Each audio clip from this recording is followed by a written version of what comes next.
నేటి యువత గుడి చుట్టూ 11 సార్లు ప్రదక్షిణలు చేయడం, కోరిన కోరిక నెరవేరిన తర్వాత 108 ప్రదక్షిణలు చేయడం మనం ప్రతినిత్యం చూస్తూనే ఉన్నాం.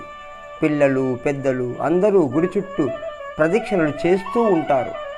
కావున ప్రదక్షిణల పరమార్థాన్ని ఈ వీడియో ద్వారా తెలుసుకుందాం. దైవానికి పువ్వులను, నైవేద్యం కింద కొబ్బరికాయలను, పళ్ళను సమర్పిస్తారు. కాగా గుడిలోకి వెళ్ళిన ప్రతి ఒక్కరూ తప్పనిసరిగా ప్రదక్షిణలు కూడా చేస్తారు. గర్భగుడి చుట్టూ తిరుగుతూ ఈ ప్రదక్షిణలు అసలు ఎందుకు చేయాలి అనేవారు మన భారతీయ సంప్రదాయం ఏం చెప్తుందో తెలుసుకోవాలి.